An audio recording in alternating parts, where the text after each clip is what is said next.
Pemirsa, kali ini saya bersama dengan Bapak Kiai Najib dan Bapak Haji Nabhan ada di salah satu gedung Pondok Pesantren Putri Modern Gondang. Yuk kita lihat fasilitas apa saja yang ada di dalam pondok pesantren ini. Oke.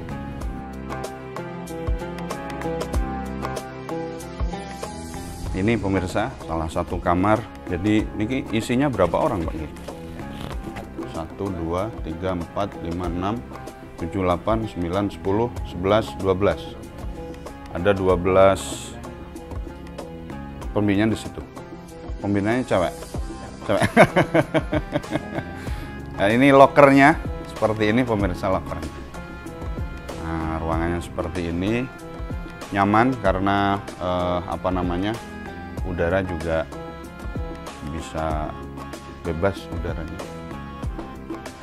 Oke, ada kipas anginnya 2, kemudian cukup luas lah dan bersih. Yuk kita lihat yang lain.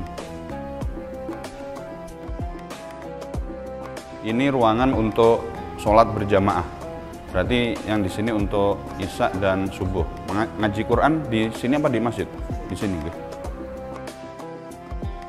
Ini pemirsa kamar mandinya. 1, 2, 3, 4, 5, 6, 7, 8, 9.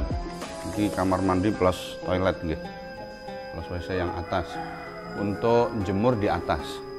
Nggak usah disyuting yang di atas. Karena ini kawasan cewek, gitu. Kawasan cewek, kemudian mereka masih pada sekolah, jadi kita bisa explore, gitu, kamarnya seperti apa. Gitu, cukup saya nih.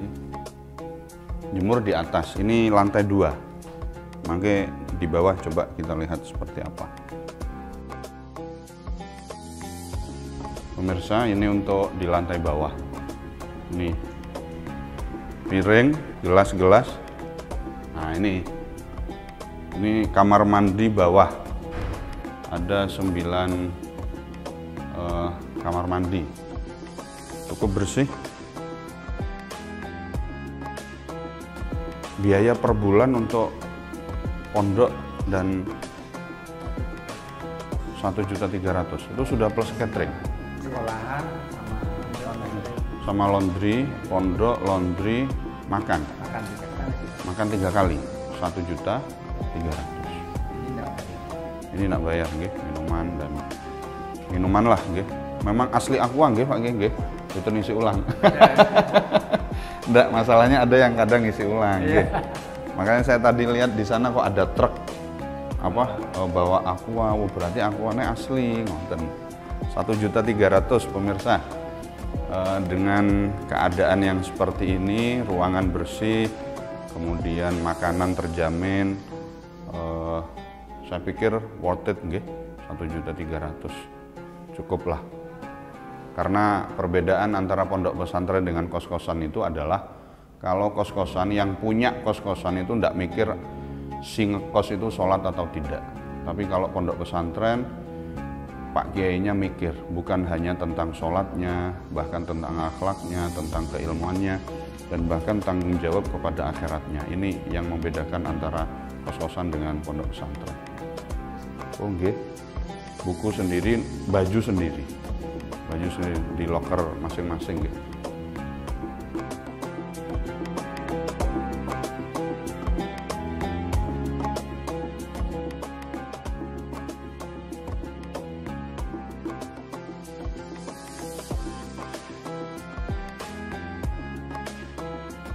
Pemirsa, kali ini saya ada di lokasi Pondok Putri Pesantren Modern Gondang yang kedua. Tadi di gedung Siti Fatimah, ini sekarang kita sedang berada di depan juga gedung Pondok Putri.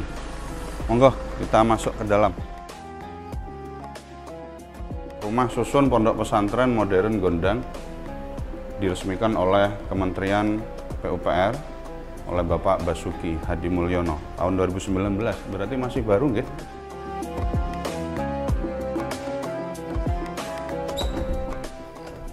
Kita lihat pemirsa, masuk ke dalam.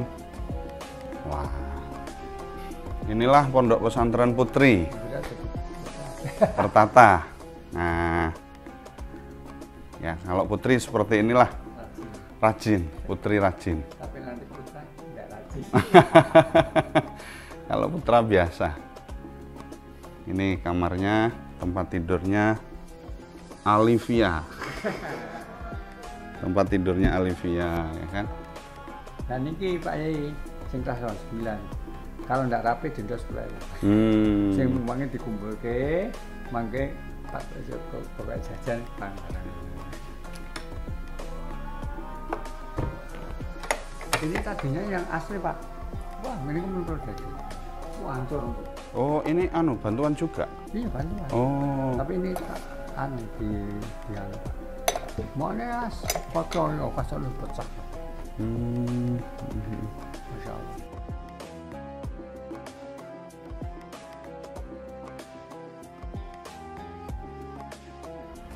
Pemirsa, kali ini saya sedang berada di halaman gedung Pondok Putra Modern Gondang. Jadi kalau tadi Pondok Putri 2, kemudian ini yang Pondok Putra. Namanya gedung Pondok Putra Abu Bakar. Kira-kira namanya Pondok Putra nggih? Ruwet apa enggak? Tapi kalau lihat dari sandal tertata. Niki bantuan juga. Mboten.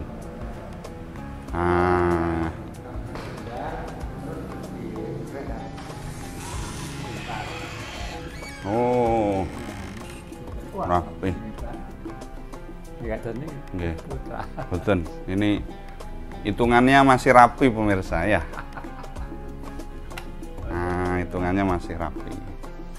Ada 1, 2, 3, 4, 5, 6, 7, 8, 9, 10, 11, 12, 13, 14, 15, 16. Ada 16 orang. Oke pemirsa, ini salah satu pemandangan Pondok Pesantren Putra, nggih. Namanya juga Putra lah, biasalah Putra ya kan. Tapi ini masih tergolong bagus lah, bersih.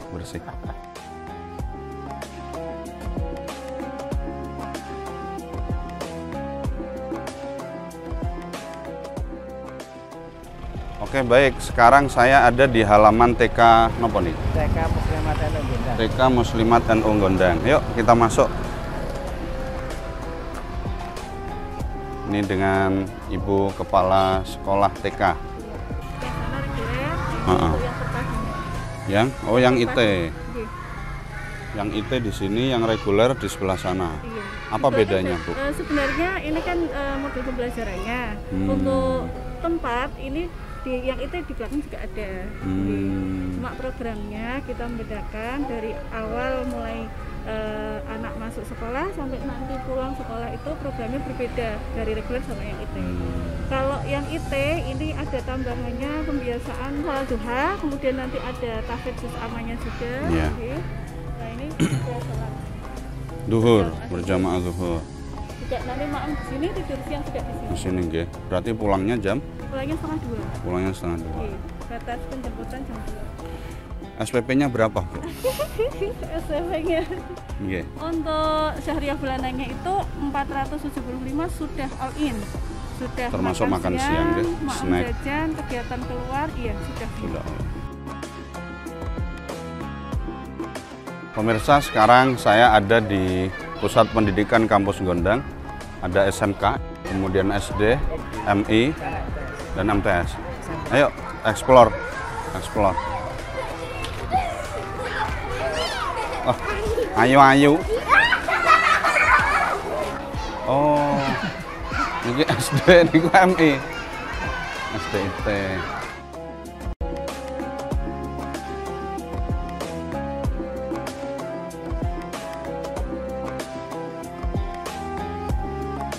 Ini pemirsa, kepala sekolah SDIT.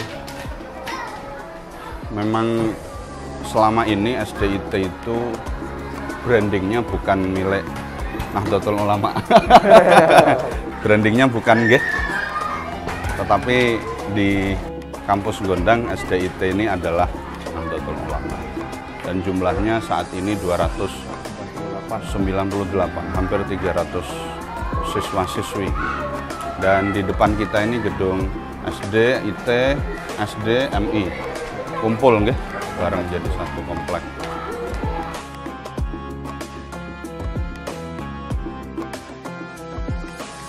Bengkel otomotif teknik kendaraan ringan di area kampus Gondang. Ini jurusan TKR, ini kelasnya paling banyak di jurusan kami, berdiri sejak tahun 2004. Alatnya insya Allah sangat lengkap. Dan juga terakhir ya binaan dengan Suzuki. Ya. Tapi yang kami pelajari semua merek. Yang utama Suzuki. Karena Suzuki yang menjadi binaan kami. Sudah berapa tahun kerjasama dengan Suzuki? Suzuki 3 tahun. 3 tahun. 3 tahun ini. Yang menguji ketika UKK juga mereka. Dari perwakilan dari perusahaan masing-masing. Ya, sertifikatnya juga mereka yang mengeluarkan. Sehingga ketika nanti ada proses penerimaan tenaga kerja bisa langsung, bisa langsung. Kita menuju ke arah situ, jadi ada komitmen antara Dudi yang menjadi binaan, mereka harus merekrut lulusan kami, meskipun tidak semua lah, karena kapasitas lowongan pekerjaan di dalam mereka juga terbatas. Prakerin, magang guru juga semua di Dudika pasangan masing-masing, dengan giliran.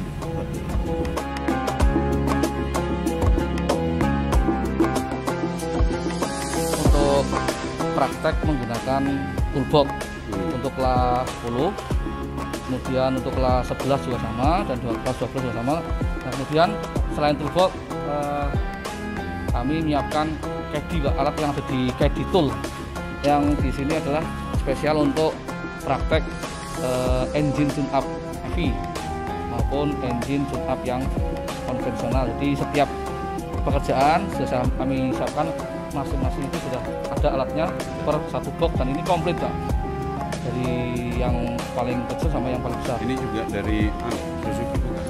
Kalau ini sudah Pak, umum untuk semua kendaraan. Kemudian untuk yang praktek Carlift. Oh, itu yang diangkat itu. Itu untuk spuring. Di 3 dimensi Pak, digital untuk alat spuring. Spuring roda ini yang bantuan 1 miliar Pak. Itu yang diangkat itu pelanggan tuh, customer. Kemudian kijang yang rover merah itu juga customer, itu sudah 3 hari ini. Servis total yang itu. Jadi kita terima semua. Ada juga komunitas dari Grab ya, online untuk kalian biasa langganan di sini. Ya, sporing juga sama. Pak. Kalau ya awake dhewe sak sporing nang kene. Kalau untuk kualitas maupun pelayanan kami buat sama, tetapi untuk harga kami buat lebih berbeda Pak, yang lebih murah dibanding dari luar. Tidak lebih mahal toh. Ibaratnya kalau lebih mahal nanti nggak laku Pak. Masih nyari pelanggan dulu lah. Jadi sekalian buka nggih? Ya. Itu memang dianjurkan oleh pemerintah. Sekalian siswanya tidak hanya pelajaran, tapi juga bagaimana menangani customer, bagaimana melayani, kemudian mengadministrasikan modal dari usaha bengkel. Nantinya suatu saat dia tidak bekerja di pabrik, membuka bengkel, dia sudah terlatih. Cukup lengkap pemirsa alat-alatnya, dan SMK Gondang ini juga menyediakan panjenengan yang misalkan memang sengaja ke sini bukan untuk sekolah tapi untuk tune up dan lain sebagainya, bisalah ke sini. Dan tadi katanya harganya lebih murah. Buktikan saja.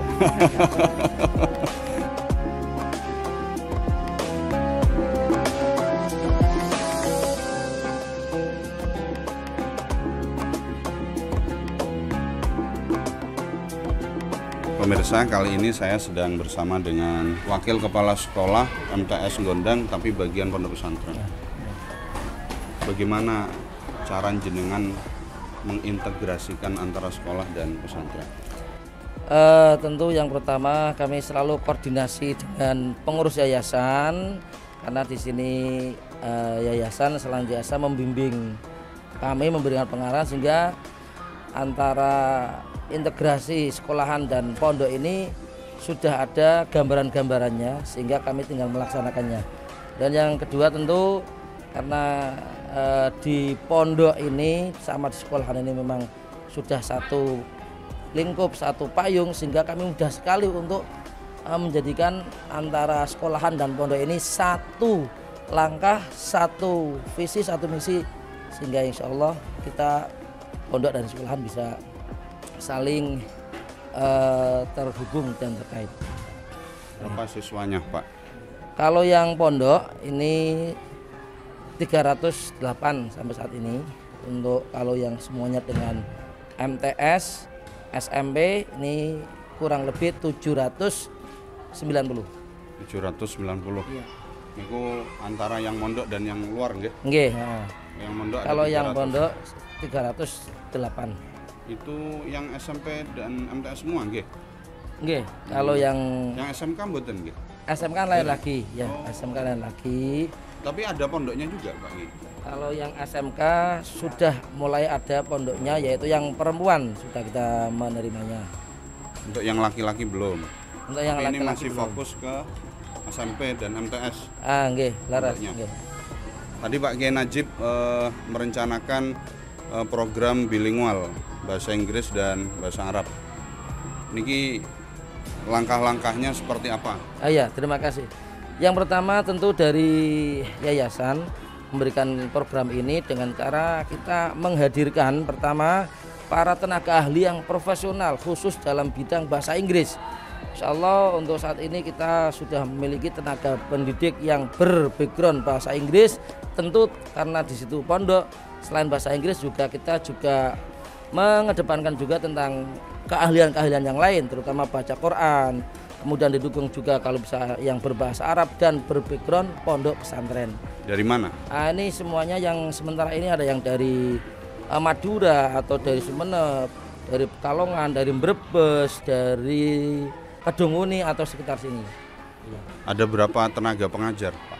Untuk yang khusus bahasa Inggris ini kita memiliki tenaga pendidik sampai saat ini sudah ada 13 orang. Rencananya kita sampai setiap 10 atau 15 anak itu tertangani satu tenaga ahli dalam bahasa Inggris.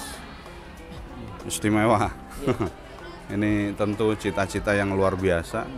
Artinya bahwa MTS dan SMP Gondang berbenah untuk go internasional. Ya, Pandu Karimawan Pak Yai, semoga program-program dari yayasan melalui doa-doa para pengurus dan tentunya para ulama-ulama, para kiai dan kita semuanya, cita-cita daripada yayasan akan senantiasa dimudahkan oleh Allah, terutama akan mendapatkan ridho dari Allah Subhanahu wa taala sehingga tercapailah kemaslahatan di dunia dan akhirah.